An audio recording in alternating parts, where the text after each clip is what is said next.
بالله من الشيطان الرجيم بسم الله الرحمن الرحيم ñoo ngi sant yàlla di julli ci yonent sallallahu taala alayhi wa sallam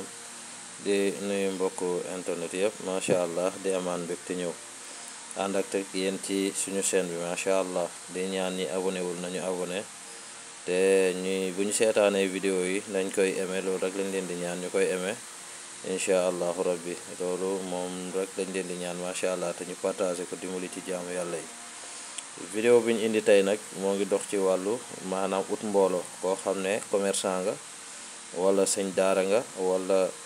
yor nga école ci wàllu nasaraan bi wala lépp lu munti doon nga xam ne da ngay yittewoo mbooloo muy ay élèves wala ci wàllu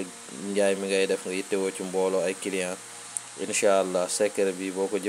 jëfandikoo niñ la ko waxee da nga ci gis njëriñ bu baax a baax a baax incha allah am na ñu gis nag ñu publier ko waaye motaluñ ko moo tax ñu indi ko ngir motal ko mboolem koo xam ne jëfandikoo ko incha allah dang ñu woo nañu li nga joxe lu baax la. secret bi nag mooy xaatimu salas boobu ngeen di gis xaatimu jaamia bi ni nga ko gisee nii noonu nga koy bindee ala kulli xaal noonu ngay dugalee xaatim bi comme ni nga ko gisee nga wërale ko allahu laa ilaha illa huwa la yajma'unakum ila yawmal qiyamati la rayba fihi wa man asdaqu minallahi hadisan ci côté yi. boo noppee ci loolu da nga koy def téere loxo ndejoor lay doon boo ko defee téere loxo ndejoor saa soo xëyee suba si ak ngoon yëpp da ngay wird yaa jaamiu 342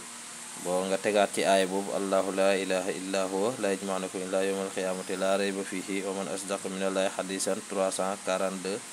suba ak ngoon nga koy wird incha allah boo ko defee ay bés